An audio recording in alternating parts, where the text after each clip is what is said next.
साध्या काळाचे पयले सातोळे सोमार.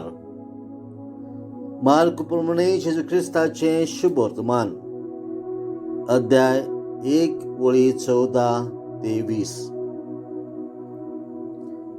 जुवांक धरून कैदी केल्या उपरांत जेजू गलिल्याक गेलो आनी थंय देवाच्या राज्याचे शुभ वर्तमान अशें पुरगोटूंक लागलो.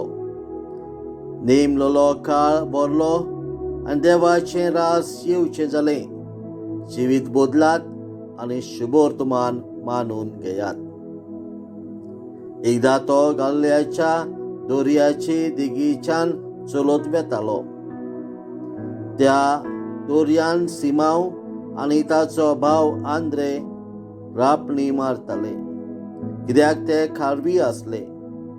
तांकां ताणें देखले आनी जेजून तांकां म्हटलें, म्हजे फाटल्यान येयात आनी हांव तुमकां मनशांक दवरता तसले खारवी करतलो. आनी रोखडेच ते जाळां थंय सणून ताचे फाटल्यान गेले.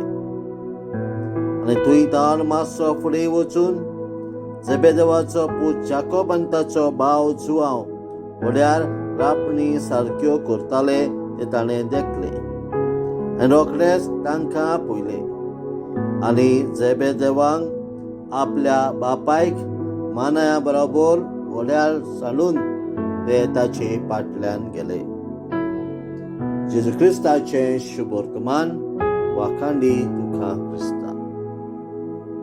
नियाळ पृथ्वीच्या भावा भयणांनो, आयच्या दिसा शुभ वर्तमान आमी पळयता. जेजू म्हणटा, नेमलेलो काळ भरलो आनी देवाचें रास येवचें जालें, आनी देखून जिवीत बदलात आनी शुभ वर्तमान मानून घेयात. आमकां एकल्याक जिवीत बदलूंक जेजू आपयता. तशेंच जेजून आपल्या 4 शिसांक आपयलेले ते आमी आयकता, जो आमकां एकल्याक ताचो पाटलाव करूंक उलो मारता. आमी ताचो पाटलाव करूंक तयार आसांव गाय. आमी सदांच ताचो पाटलाव करूंक देवाची कृपा आमकां मागुया. आमेन.